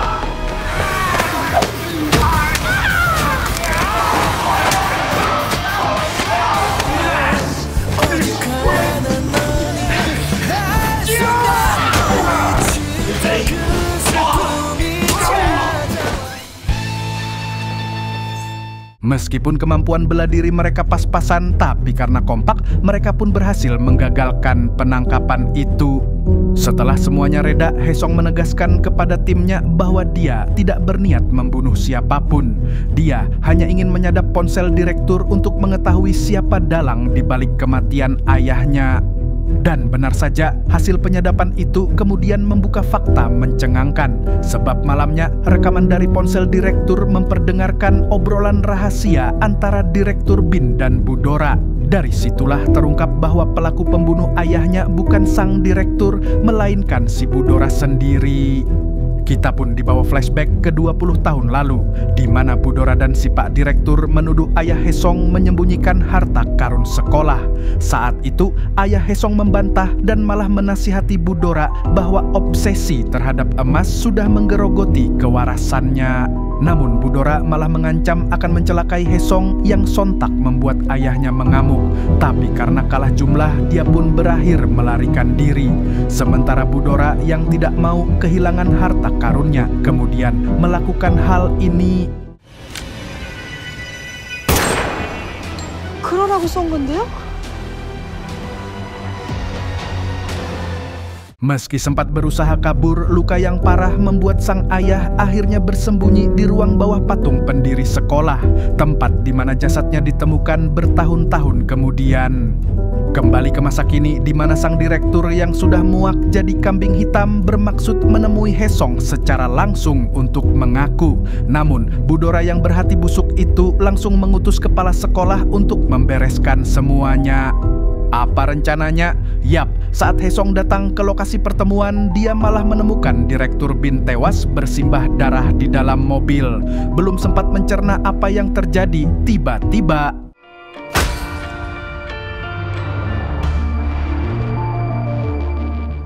dia sadar keesokan paginya di dalam mobil yang sama dengan jasad sang direktur. Ternyata itu jebakan sehingga kini semua bukti mengarah padanya seolah-olah dialah pelaku pembunuhan.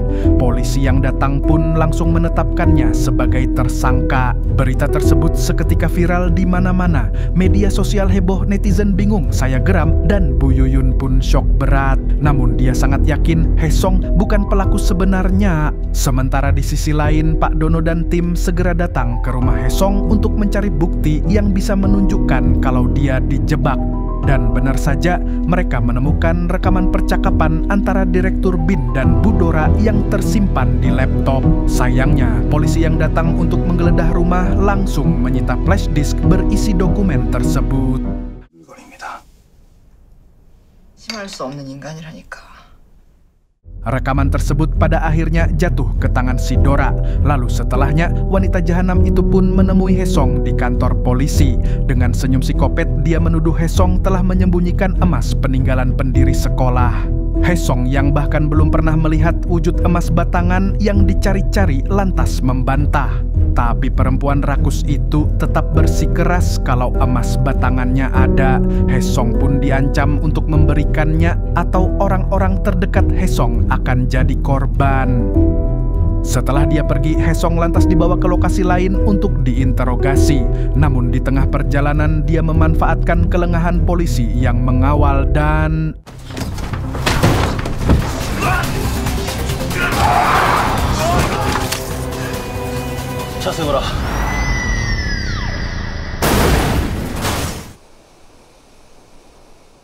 Meski tubuhnya luka berat akibat kecelakaan tragis itu, Hesong masih berusaha bangkit dan pergi dari lokasi. Sementara di sisi lain, Budora yang mendengar kabar kaburnya Hesong lagi-lagi mereyok.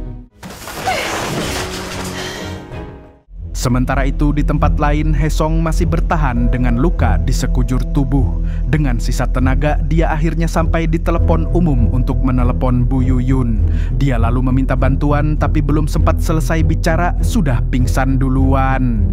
Untungnya, tak butuh waktu lama untuk Bu Yuyun menemukan Hesong dan langsung membawanya ke Oyo.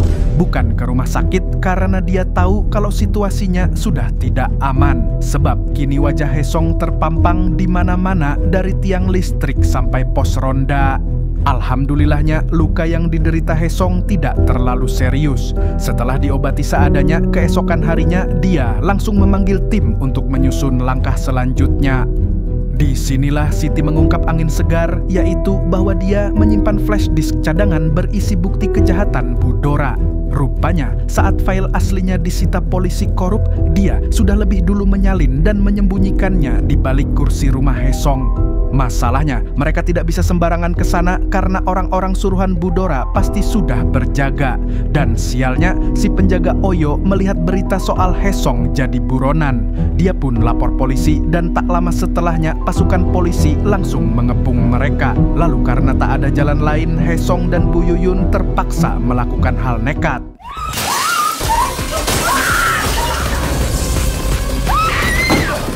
Sementara rekannya yang lain menahan polisi agar mereka bisa meloloskan diri. Namun naas Pak Dono CS justru berakhir tertangkap. Sedangkan Hesong sendiri kini berpisah dengan Bu Yuyun sehingga hanya dia yang diincar.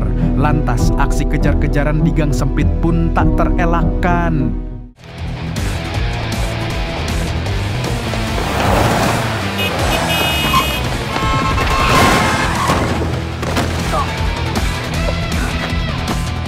Berkat refleks dan pengalamannya dalam misi keintelan, Hesong pun sukses mengecoh kejaran polisi dan lolos dari penyergapan.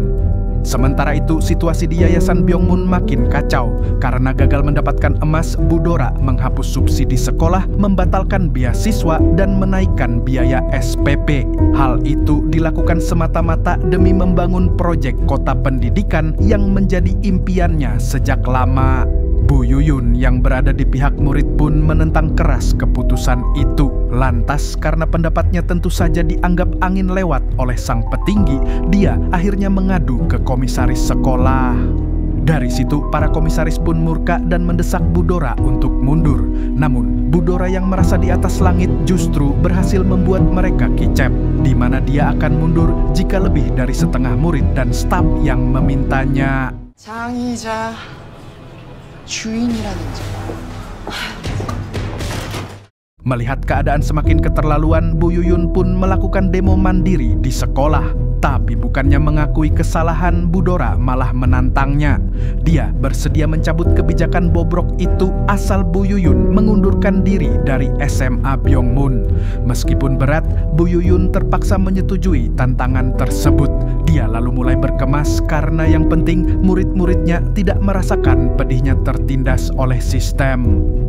Di sisi lain, asisten almarhum Direktur BIN kini mengambil flash disk cadangan di rumahnya Hesong. Tapi rupanya dia sudah dihubungi oleh Hesong sebelumnya. Karena tahu Pak asisten bukan orang yang loyal pada kekuasaan, melainkan pada kebenaran, Hesong pun meminta bantuannya untuk mengambilkan bukti terakhir tersebut. Setelah flash disk berhasil diperoleh, Hesong lantas menyerahkan diri ke kantor polisi. Dia ingin membersihkan namanya dan menyeret Budora ke meja hijau. Dengan bukti di tangan, seorang detektif korup akhirnya tidak punya pilihan selain membuka kembali kasus tersebut. Meskipun sudah dibayar Bu Dora, tapi dia tidak bisa menyangkal fakta yang kini terpampang di depan mata. Sementara di SMA Byongmun, Bu Dora tengah mengumpulkan para murid di aula sekolah. Di sini, niatnya beliau ingin menghasut para murid agar berpihak kepadanya. Namun, keberanian Bu Yuyun ternyata didengar oleh Nurul sepupunya Haesong. Di situ, dia meyakinkan teman-temannya tentang betapa busuknya ketua yayasan mereka. Alhasil, para murid yang biasa diam kini bersatu memprotes Bu Dora dan menuntutnya mundur. 우리 수아쌤 돌려주세요. 뭐? 사람은 오수아 선생님이 아니라 이사장님이라고 생각합니다.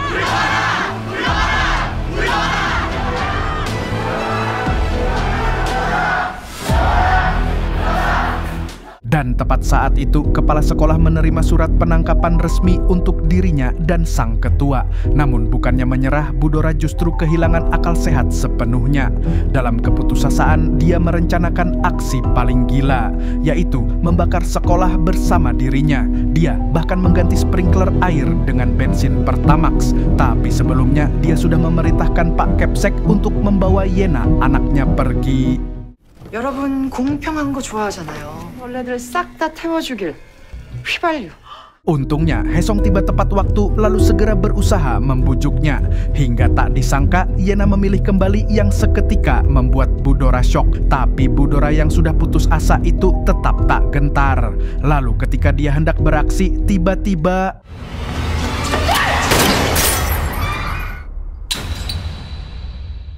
Haesong dan Bu Yuyun berhasil menggagalkan aksi tersebut. Dan tak berselang lama, Pak Dono beserta tim datang untuk mengamankannya. Tapi begitu misi hampir selesai, Haesong malah ambruk di depan orang-orang.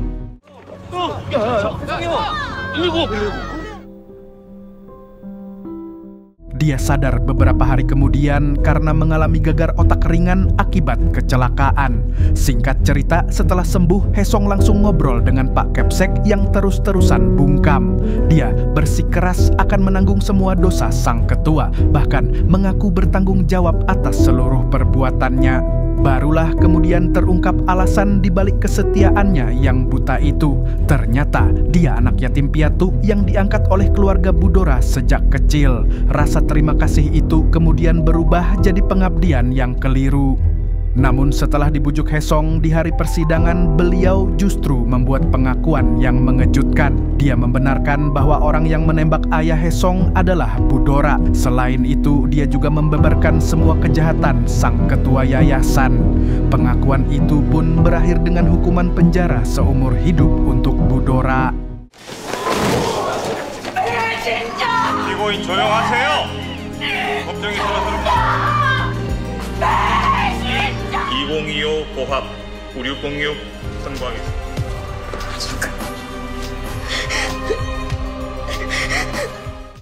Beberapa waktu kemudian, ketika semua sudah berakhir, Haesong lantas berpamitan dengan teman-temannya di SMA Byongmun.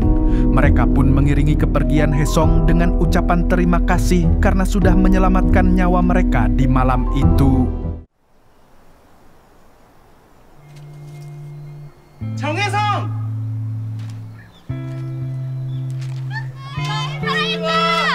보고 싶을 거야!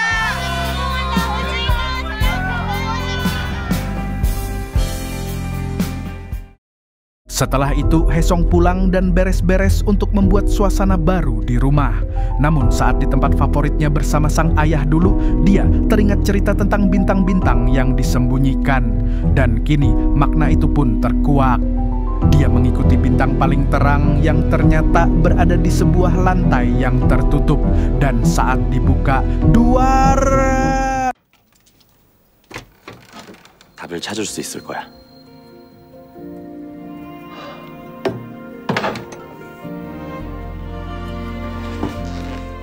Ternyata emas batangan yang selama ini dicari semua orang ada di rumahnya sendiri. Ayahnya lah yang menyembunyikannya saat masih menyamar menjadi guru. Anjir, udah susah-susah nyari sampai nyamar segala. 5 tahun kemudian dunia mereka berubah pesat. Bu Yuyun resmi diangkat menjadi PNS, sedangkan Nurul magang di BIN sesuai impiannya. Sementara Yena yang dulu terseret dalam kekacauan yayasan memilih menekuni seni. Dia yang selama ini terkekang dengan ambisi Budora akhirnya telah menemukan ketenangan. Pak Dono pun naik jabatan jadi direktur yang pastinya kali ini dia jujur. Hal baik juga datang dari 2 anak buahnya, yang mana Siti akhirnya mengakui perasaannya terhadap Paijo. Hesong sendiri setelah melamar Bu Yuyun kembali dengan misinya sebagai intel, dan sekarang dia menyamar jadi guru idaman murid-muridnya. 오늘부터 너희들의 담임을 맡게 된 Dan series pun akhirnya tamat. Jadi, apa pelajaran dari semua kekacauan ini? Obsesi itu racun. Kalau Anda terlalu mengejar sesuatu sampai buta, Anda tidak cuma menghancurkan diri sendiri, tapi juga semua orang di sekitar Anda. Lihat si Budora, gara-gara terobsesi sama emas halu, dia rela nipu, mengancam, bahkan membunuh.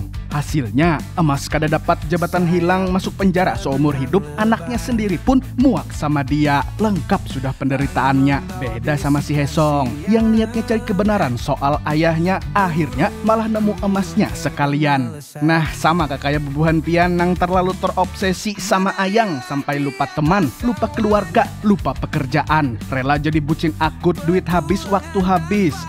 Pas diputusin baru sadar kalau Pian sudah kehilangan segalanya cuman gara-gara satu orang. Hapuk liur. Segitu dulu dari Mang Tobi, sang pengangguran profesional, mengucapkan sampai jumpa di video selanjutnya. Nah, kalau begitu Mas Yono, passwordnya apa nih?